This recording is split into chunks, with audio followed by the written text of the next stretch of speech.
Hi guys, thanks for joining me today.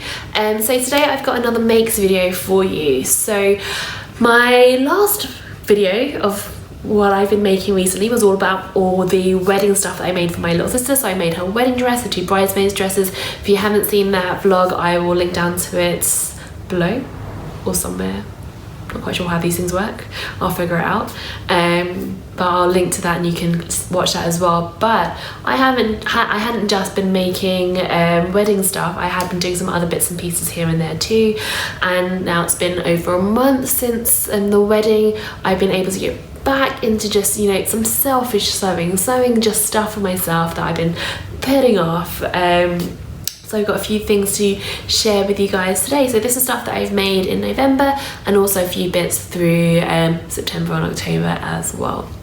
So we'll start with what I'm wearing at the moment. So this is a very recent make. This is a mashup of the Fibre Mood Mira dress. Mira, however you want to say it. It's the really popular one from a couple of issues ago, which has the kind of short empire waist bodice, really loose fit, gathered tiered dress with a kind of short sleeve.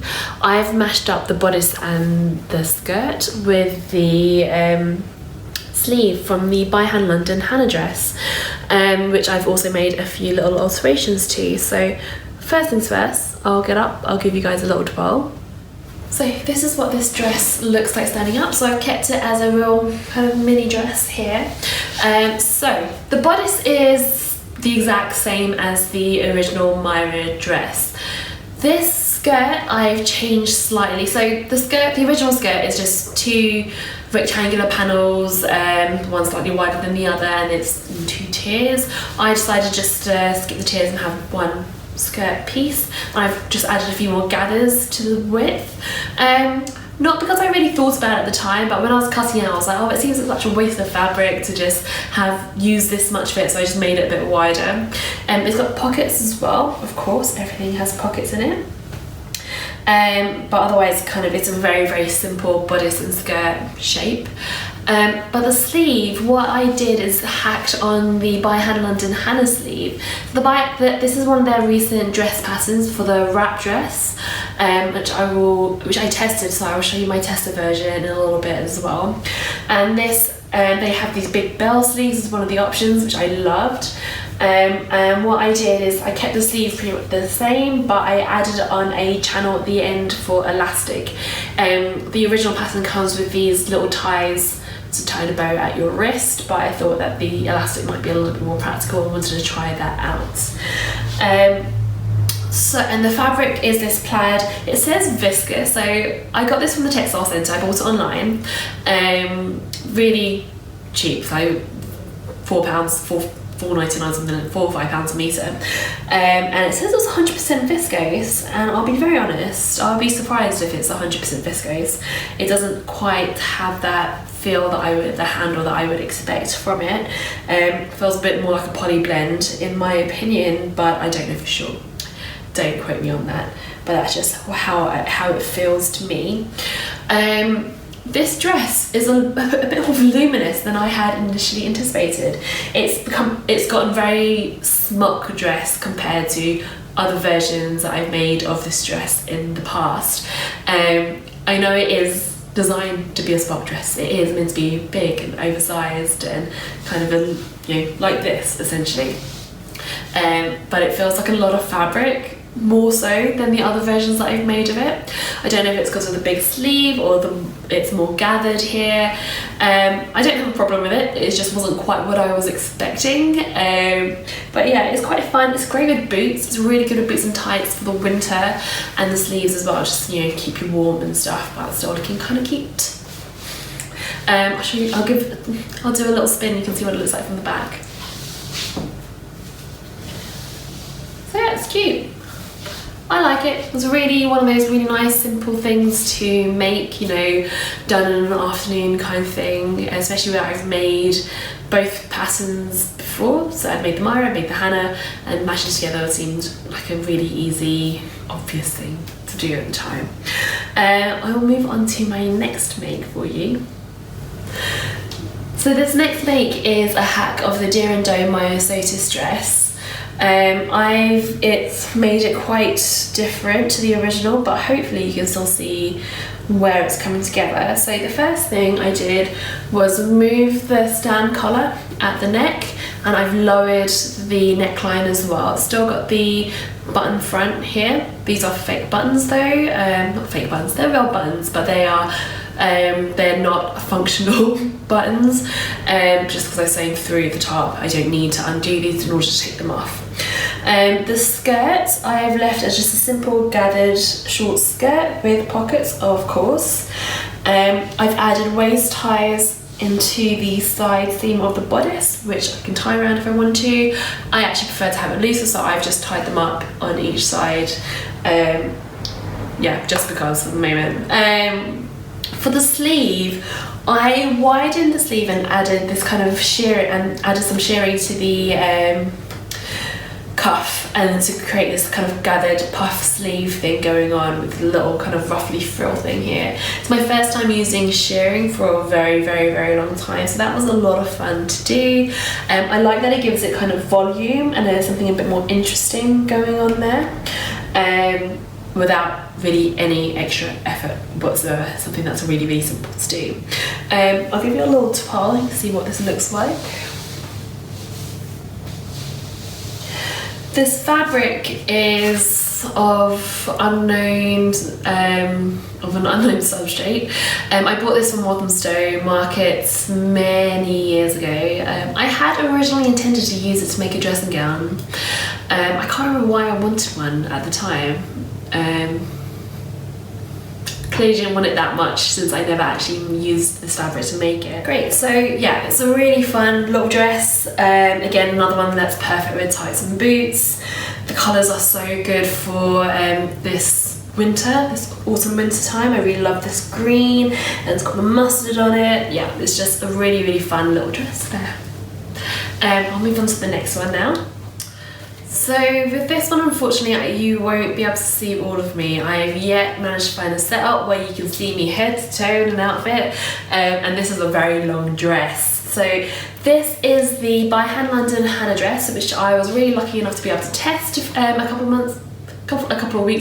few weeks ago. Tested it in October. And I've been like looking at this pattern for a while. I know that they had been kind of finalising the pattern, they'd done their photo shoot and everything for it quite a while ago, but they'd only finally gotten around to getting it to the testers and getting it ready for release. So this pattern, the Hannah pattern, is a really nice wrap dress. It's really quite a nice simple shape on the bodice, with darts on the front and back. It's got internal ties on the right side and then an external tie on the left hand side, so it isn't one where you thread the thing all the way through. Okay. The skirt that comes with the pattern is quite a long, like midi length skirt. It's midi length on me. I'm not sure if it's intended to be as that long, if that makes sense. And there's also an option to make it into like a peplum top with just a shorter version of the skirt. It comes with 3 different sleeves, so just a simple short sleeve, a tulip sleeve, and this gorgeous thing, the bishop sleeve.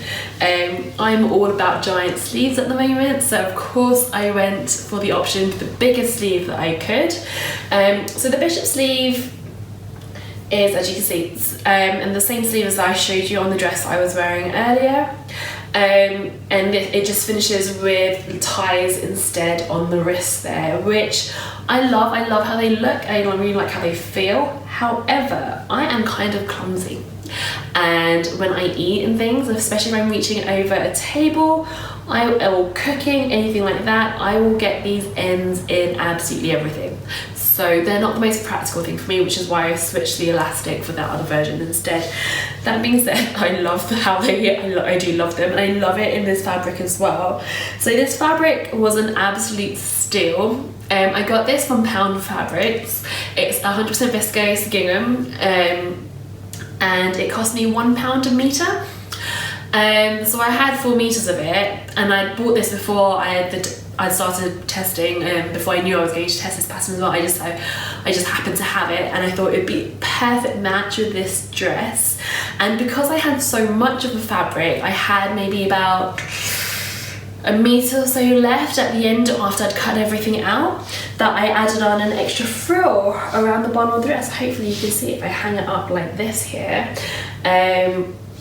So you can see I've added on an extra layer of frills around the ends, and oh my god, I love this dress. I could just wear it all the time. It is not the most weather appropriate right now because this viscose is thin AF. But I really love swanning around in it. Like, it makes me feel like I want to just kind of glide and shimmy and stuff in it. Like, I just want to do this all the time. So yeah, it's just amazing. Weirdly, my dad really likes it. This is like his favourite dress that I've ever made. It's really, really weird, but he'll keep mentioning it every now and then. So yeah, it's clearly made an impact. But yeah, I really love this pattern. I would definitely recommend it if you like a wrap dress. I'm a really big fan. I think I'm gonna make probably a few more of these, and I love the sleeve as well, as you can tell.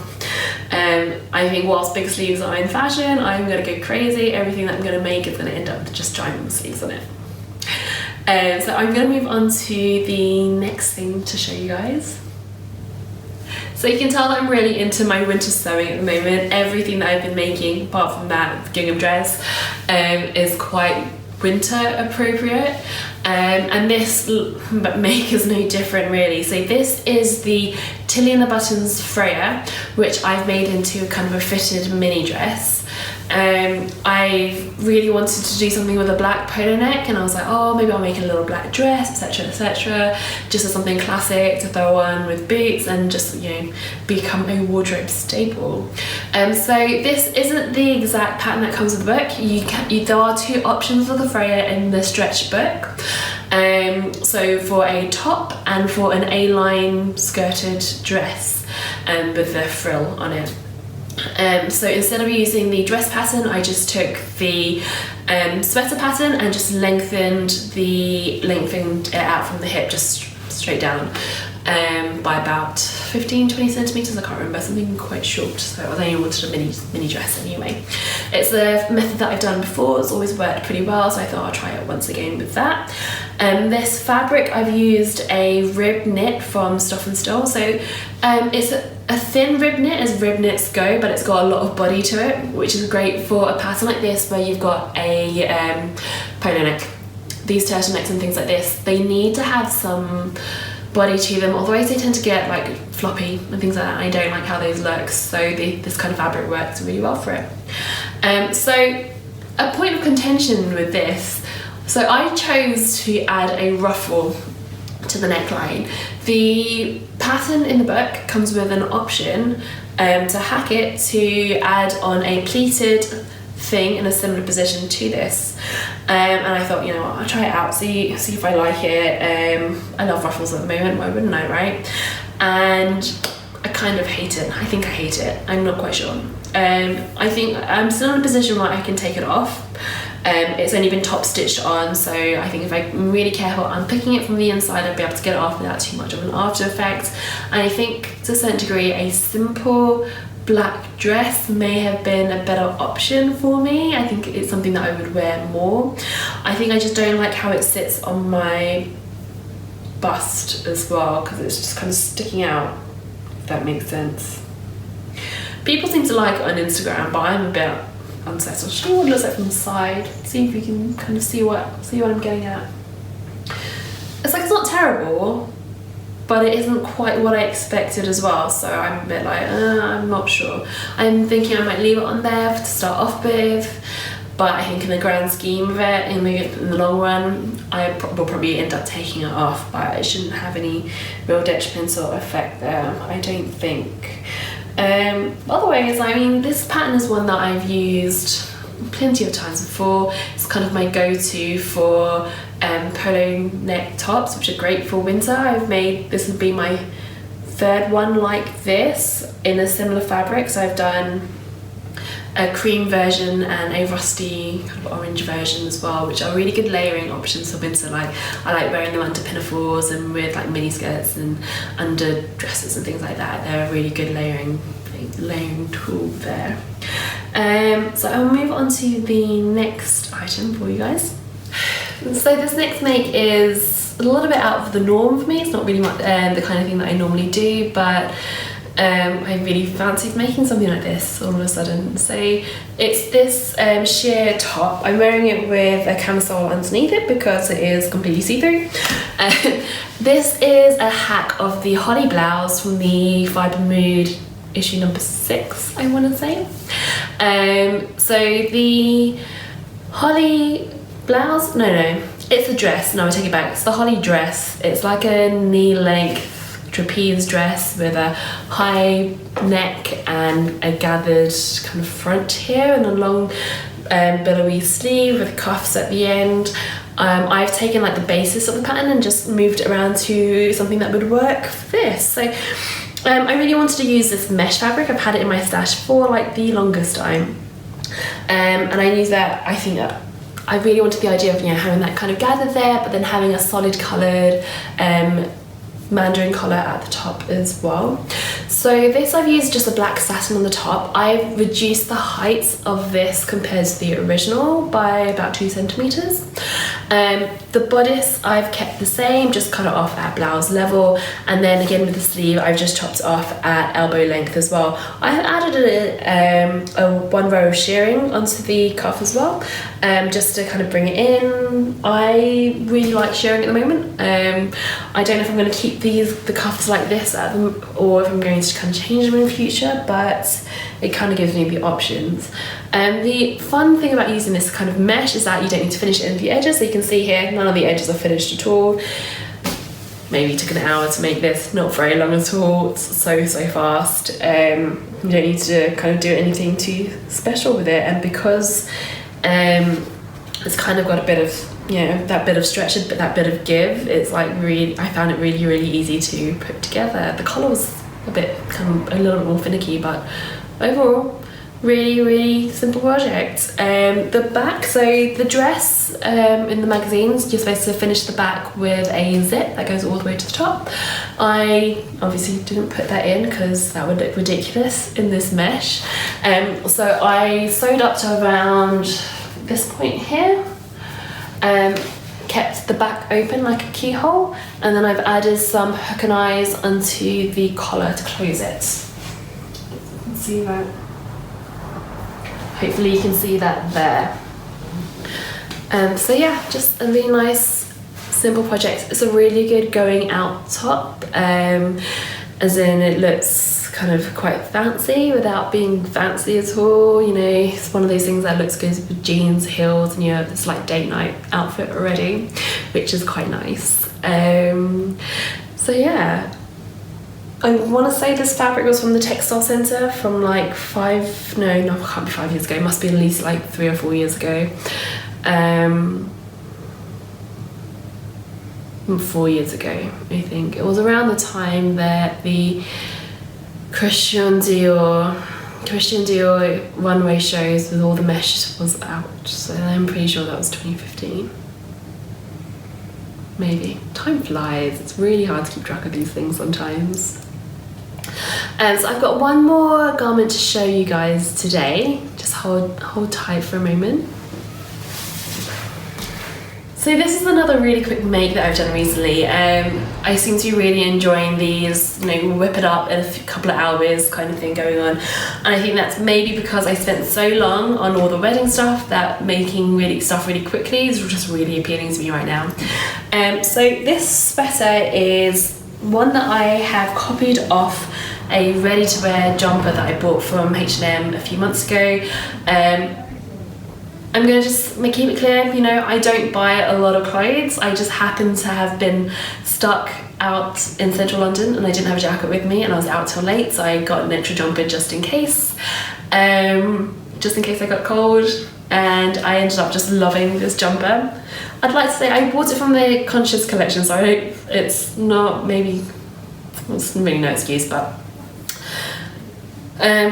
anyway, so I really loved the jumper, and I really loved the kind of shape and styles, kind of oversized dominant sleeve sweater, and it was just so simple but so effective that I thought, you know what, I'll just copy it. I'll try it out myself and see what happens.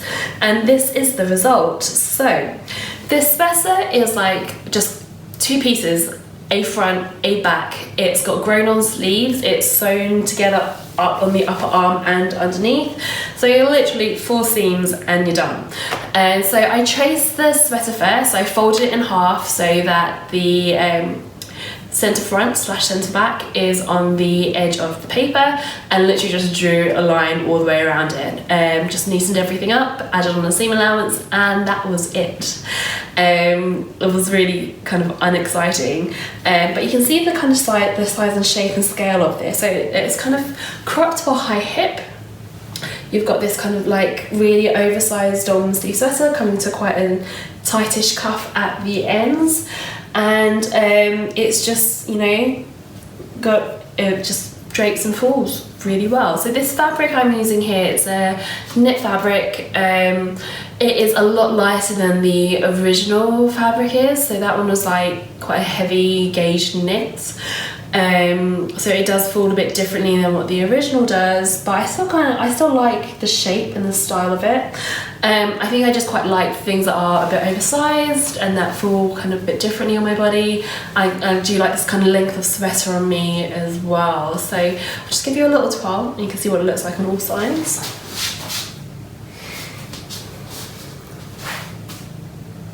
So yeah, just a really, really easy project. Copying ready to wear when it's like that is super easy, super quick. There were no kind of curves to really kind of trace around. I'm talking kind of armholes, sleeve caps, that kind of thing. So that does make your life a lot easier when it comes down to tracing something off.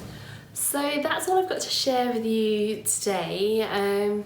There were a couple of other things that I would have liked to have shared with you, but alas, it's not to be. I had a few bits that got stolen from me recently, so I keep going on about it. Pity party for one over here.